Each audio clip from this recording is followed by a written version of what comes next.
An unprecedented event is going to take place at the National Press Club in Washington, D.C. It's a citizen hearing on disclosure of an extraterrestrial presence engaging the human race, which will include 40 researchers and military agency witnesses who will testify for 30 hours over 5 days before former members of the United States Congress. The citizen hearing on disclosure will attempt to accomplish what the Congress has failed to do for 45 years. That's to seek out the facts surrounding the most important issue of this or any other time. Joining me now live from Los Angeles is Steve Bassett, the organizer of the citizen hearing. Hi, Steve. How are you doing? Great to be with you, Robert.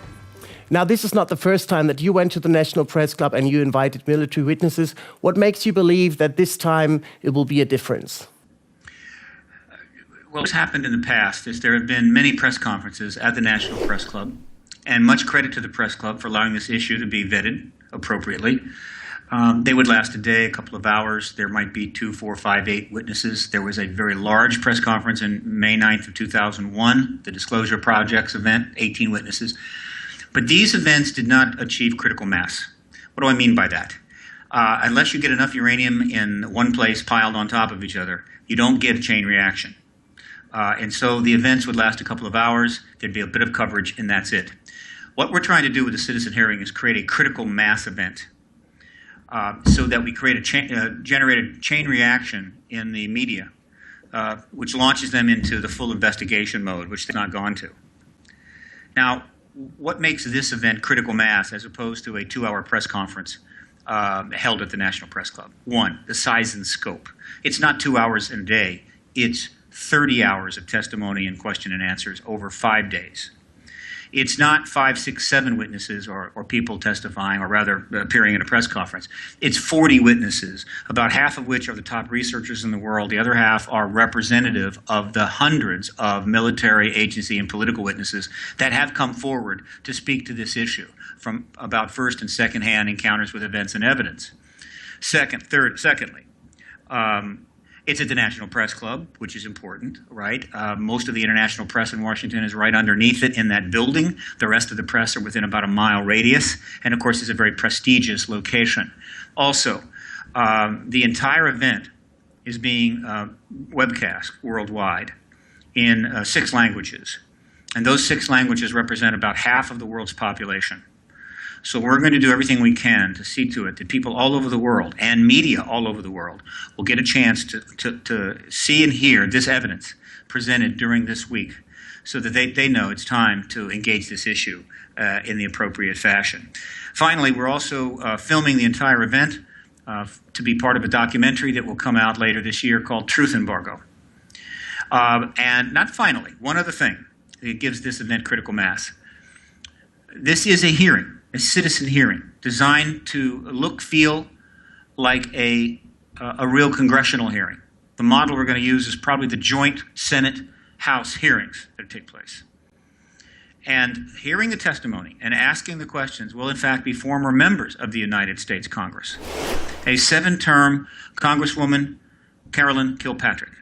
A two-term Democrat, 2-term Republican Democrat, Merrill, and a 2-term Senator, Mike Gravel. We hope to have another member of the committee announced within about a week or so. This has never been done before. The size, the scope of this event, the concept of the citizen hearing in this manner, plus the former members of Congress, has never been done. And so we hope to attract the world's attention and reach a critical mass. The media around the world have covered this issue. They haven't investigated it properly. They cover the events, they cover sightings, they write up thousands of news stories, but they don't ask the right questions of the Secretary of State, the Secretary of Defense, the head of the Joint Chiefs of Staff, the President, presidential aides, former members of the military, former CIA people. They simply don't ask those questions. They sort of stand down. We need to get them to the point where they will now ask those questions. Once they do, once they start doing that, the truth embargo, which is the end of which is the goal of this event and everything else that Paradigm Research Group does, I believe the truth embargo will not last the summer of 2013. Okay, so you have 40 witnesses. Can we go into details? Who's going to testify before your committee? Well, we have, let me bring a few up in front of me if I may. Some of the top researchers that will be there include Grant Cameron, Richard Dolan, the head of Newfork, Peter Davenport, legendary researcher Stanton Friedman, A.J. Gavard from Brazil, Linda Moulton Howe, Antonio Huneeus, Kevin Randall, Donald Schmidt, Tom Vallone in technology. Some of the military agency witnesses include Dr. Robert Wood, Jeffrey Torres, the son of Milton Torres, Colonel Oscar Santa Maria of Peru, Colonel Ariel Sanchez of Uruguay, Nick Pope of the United Kingdom, Dr. Edgar Mitchell will be appearing by Skype, Dr. Jesse Marcel, along with his daughter and son, Dr. Anthony Choi from Peru, John Burroughs and Jim Peniston from the Bentwaters case, and Paul Hellyer, the former Defense Minister of Canada. This is already at 26 a very strong list. The full list of 40 will be the strongest compilation of witnesses ever to come together on this issue. Is there anybody else going to sit on the committee except for the three for the three people you mentioned? Yes, we will have 2 experts, assistants to the committee. They will they will be part of the question rotation. This is standard protocol. And what does that mean? It means that in addition to the 3 members, these 2 experts will get the same amount of time during the question and answer period, so that questions that the committee remember, these former members of Congress are not experts in this field. They're not there as experts. They're there to do their job, to gather information. So questions that they might not have thought to answer, the expert assistants to the committee will ask to ensure that as much of the best information comes out during the panels. Okay, so I've heard some German friends asking me, when they heard about the citizen hearing, and they asked me, is it true that they're going to rebuild a whole congressional hearing room in that National Press Club, in the ballroom? We're going to make it look as much like a hearing room as possible. The goal is we will achieve that goal if someone happens to come across the webcast on the internet. They will think it's a real hearing. All right. So we're going to do the best we can at that, and that's a nice touch, and it's I think gives some gravitas to the entire event. Are you going to invite the international media outlets as well, or is it just a mere film set? Oh no, this is This is a hearing, a real hearing, citizen hearing. There will be an audience of about 250. There will be multiple press sections, testimony tables, committee tables. We can handle about 300 to 350 people total in this very large ballroom. The first international press release went out yesterday, and if you go to citizenhearing.org and look under press releases, you can find it. There will be more. We're using PR Web, but we're using the high-end corporate account. So I think we went out to, 100,000 media outlets around the world. There will be more of these press releases, one after another. We're doing everything we can to get the international press involved in this because this is a global issue. This is not a U.S. issue by any means. This is a global issue affecting the entire world. And this is the reason, one of the reasons why we're webcasting it. The webcast, let me point this out. The webcast, which lasts for all 40 hours of the hearing, which includes interviews during the break and so forth, is available in 6 languages for $3.80. In other words, you go to citizenhearing.org and you go to the webcast. You can subscribe to the webcast in the language that works best for you, the entire event for $3.80. In the English and Spanish subscriptions, you also will be able to subscribe to, your subscription will include 15 hours of lectures that will be given during the evening after the hearing is over by 15 of the witnesses, 3 a night. And then everyone in those 6 languages can also subscribe to the archive of the entire event for 30 days after the event for $3.80. The languages that we are using are translating are English. Well, the number 1 language in the world is Mandarin. And that will be an archive, not live, because the Chinese won't allow, PRC will not allow live feed in. But we think they'll allow the archive. English, Hindi, Spanish, Arabic, and also Japanese. So that represents approximately 3.5 billion people. We're hoping that people from all around the world will take advantage of this extraordinary opportunity and watch as much of the citizen hearing as they can. Okay.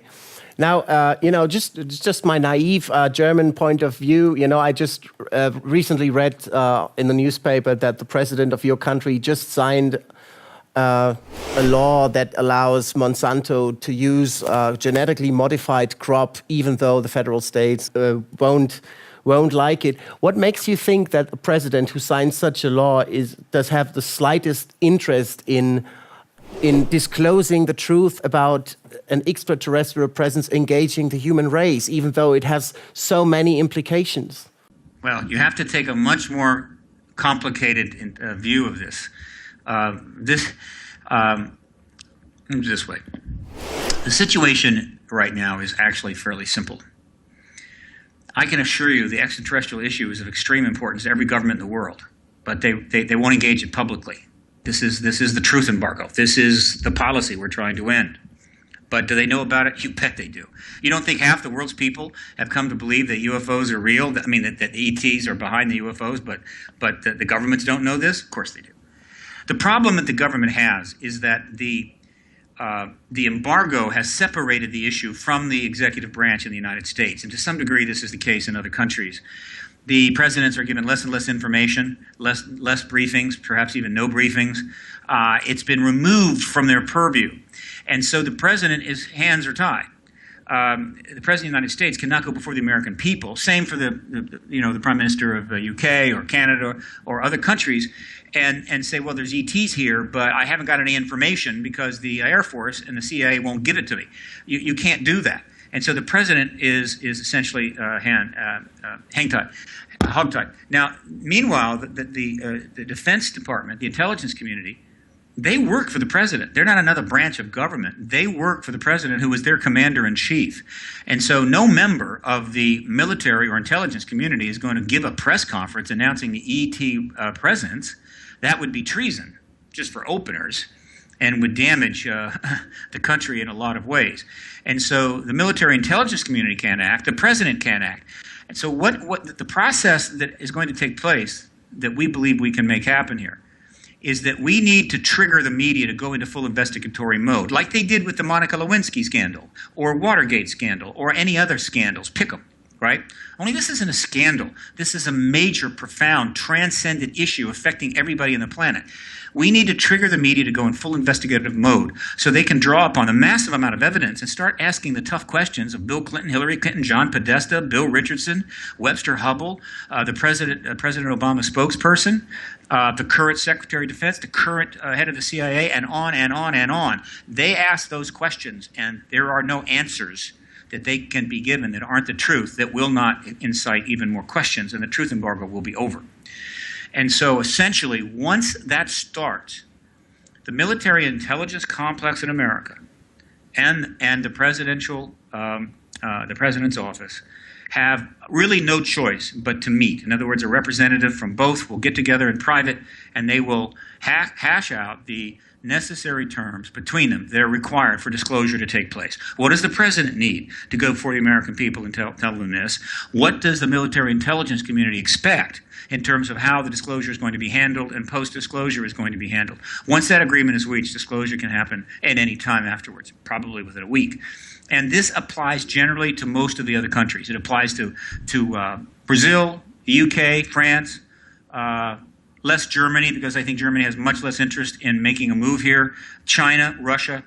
This kind of agreement has got to be worked out between the head of state and the military intelligence complex, where the information and the management of these issues reside. I can assure you the management of the ET issue is not residing in a basement of the White House. It is being operated from within the Central Intelligence Agency, the other major intelligence agency, as well as the Department of Defense, under deep classification.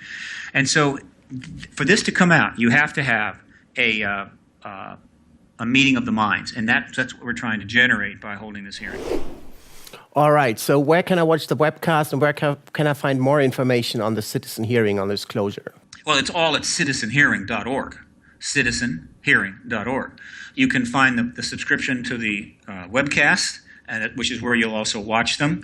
You can find the list of the witnesses, the committee members, and other materials related to this event.